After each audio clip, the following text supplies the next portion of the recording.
Ito po ay mensahe para po sa lahat. At kung wala akong mga anak dito, nandiyan po internet para mag-direct kayo ng message sa atin. Okay? Ready na po.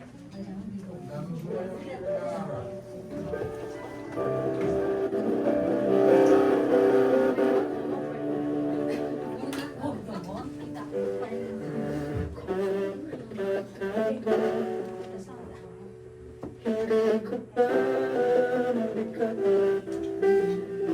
nadarama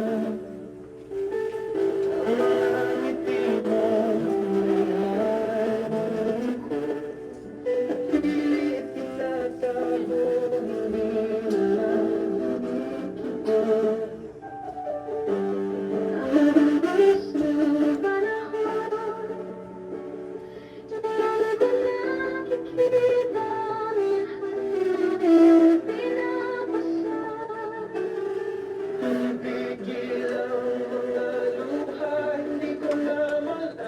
Sinasarili ang sakit kahit pagod na ang katawan. Kahit pagaliwan, sabihin habang ika'y nahihirapan, ang puso ko'y nasasaktan.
Sa tuwing nadarapa, nakalalay ang iyong mga kamay. Sa'yo ko natutunan ng tapat na panalangin na kapag hindi na kaya, Panginoon ang tawagin. Mama, kada tuloy mo man, sabihin habang ika'y nahihirapan, ang puso ko'y nasasaktan.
tayo dito talaga man. Hindi trabaho. Parang Kailangan minsan pa. wala tayong choice eh, no?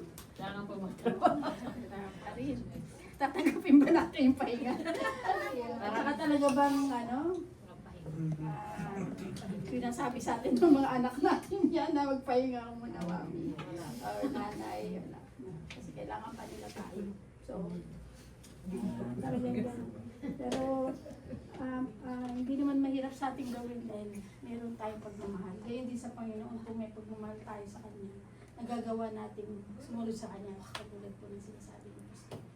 Kaya po yung ano natin, yung ating, ano, lalo na sa mga Pilipino, no? Mother.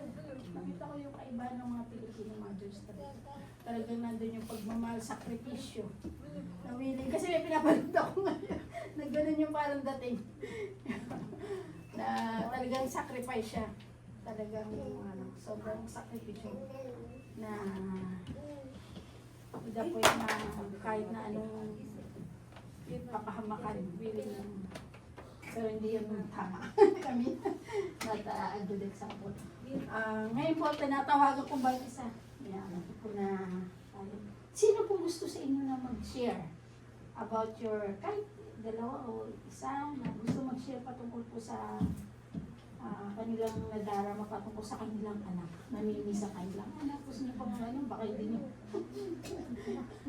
Sino po gusto mag-share? Si Raji. Si Raji.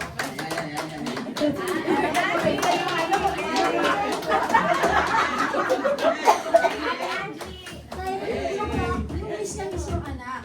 Kasi lalo na yung siyempre yung mga artista sa atin talaga ilang taon na. Pero gusto man natin na ano, alam ko, lalo na siguro maliit, di ba? Ako hindi naman ako masyadong gano'n. Pero alam ko gano'n yung nararamdaman natin. Gusto natin makita, lalo na nung maliliit sila. Pero tiniis natin, bakit? Naiisip natin yung kapakanan din nila. Irene.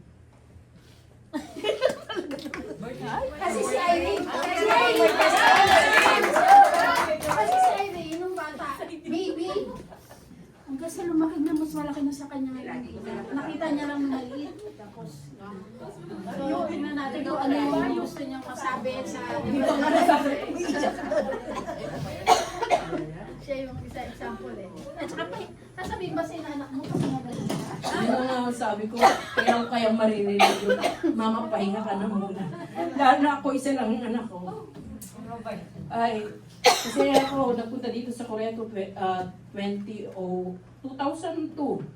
Bali, 23 years na ako dito.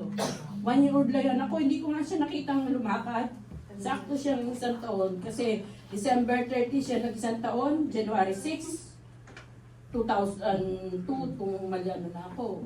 Pumunta na nga dito, kaya hindi ko talaga siya nakitang lumakad. Lumakad pa, yung gumagabay lang, pero yung first step, na-miss ko talaga yun.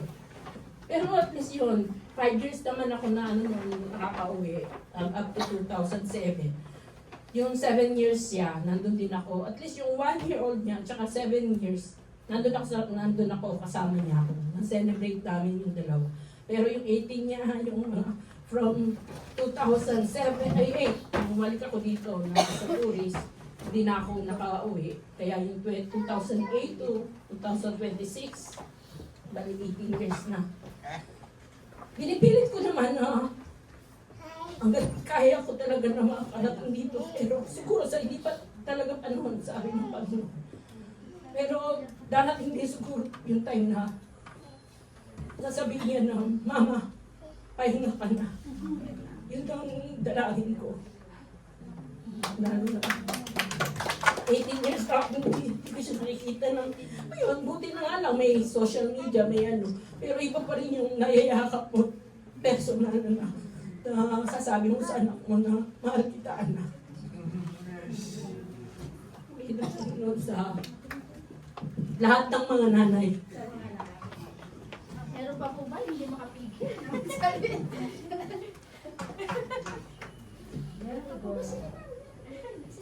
Birthday. Yung maliit, pero nakikita naman niya kaya alam mo ba ng ulit. Talagang lalo na.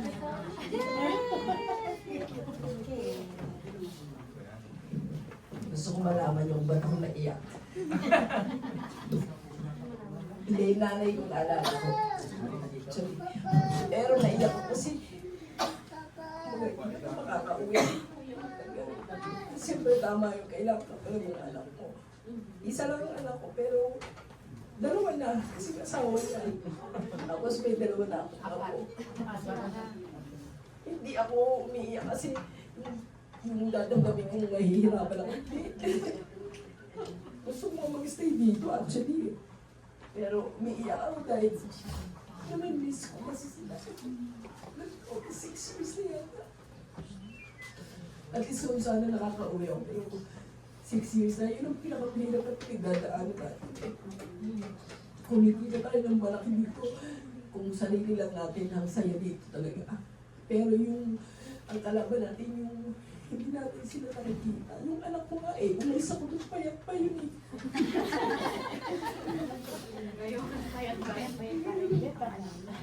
Malaki pa yata ang story.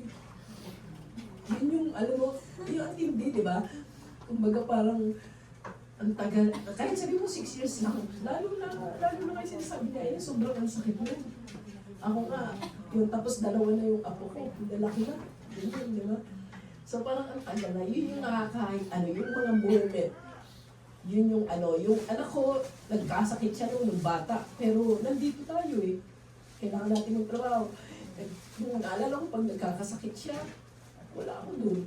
Siguro naranasan nyo rin yun, no? Pag nagkakasakit sila, yun yung pinakamasakit na parte na wala ka doon. Yun yung pinakamasakit na parte. Yung pagtatrabaho dito, hindi naman mahirap eh. Diba? Enjoy nga eh. Pero ang pinakamasakit ay yung ating, hindi natin sila talaga nakikita ng ganyan. Pero salamat na lang at may social media nga, pero iba pa rin ang social media. Ganon din sa mga magulang natin, di ba? So yun, sobrang sakit. Yun lang ang pag-uusapan natin. Pero pagdating sa trabaho dito, wala namang sakit eh, wala namang hirap eh. No? Kahit nga hindi ako magpahinga, okay lang din ako dito eh. Tatago ako ng pera dito. Walang problema, pero yung may pera ka nga, hindi mo naman sila, uwi ka na doon, senior na. Nagpaalam na nga ako eh. Sabi ko, basta hindi ako mapapaabot na senior.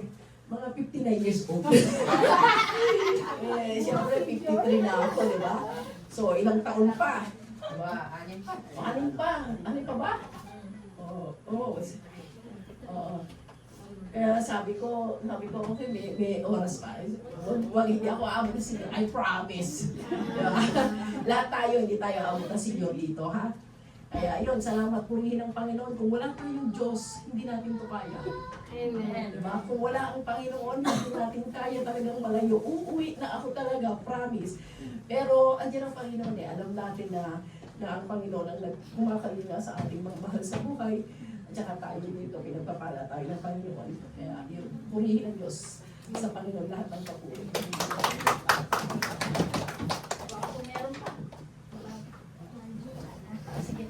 Hinihiling ko pong bawat isa po sa atin na po namin konting alaala para po sa araw ng Mother's Day. Alam ko po na nami-miss natin ang ating pamilya at mas masaya sana yung mga anak natin ang mag-aabot sa atin.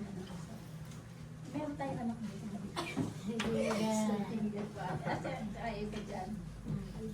Dito para sa mami mo, ikaw magbibigay. Sige po, tayo dito. Basta po, tayo po tayo dito sa harapan para po isa-isa nating mabutan ng... Tsaka meron po ako nagawa na memorabilia ng Mother's Day.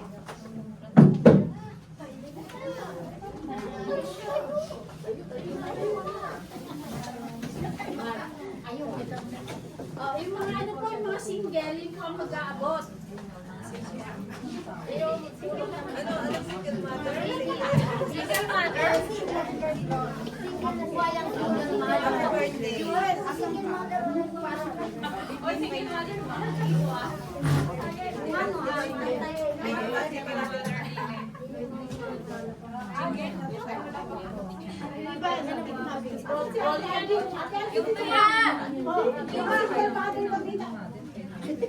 Picture me. When I was 38 lang. Nung nandito niya picture yung puti. Love it. I love it. Ngayon daw. Ngayon daw.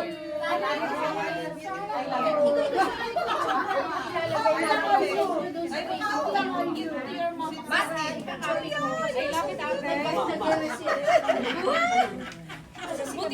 I like the blue one.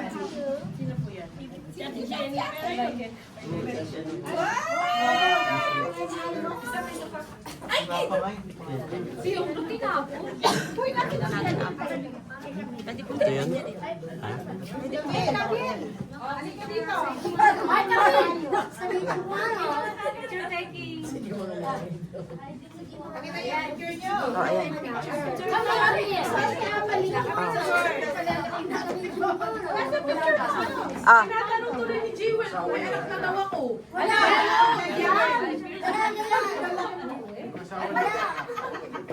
may mga lamesa eh. Oh. Picture po tayo ha. Doon ka sa likod ng mama Oh. mo, Jewel. Picture. 1, 2, 3. Give your beautiful smile.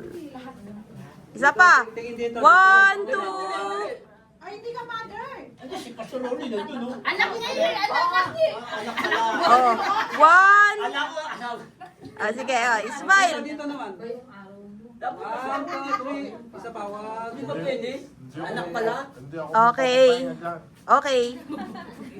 Babysit ka pa. Okay. Ay, hindi, kulang talaga kasi. Unexpected siya. Sige pa po, isa pa, 1, 2, 3, smile. Dito naman. Tingin dito. 1, Pong. 2, 3. Okay. Okay. Thank you.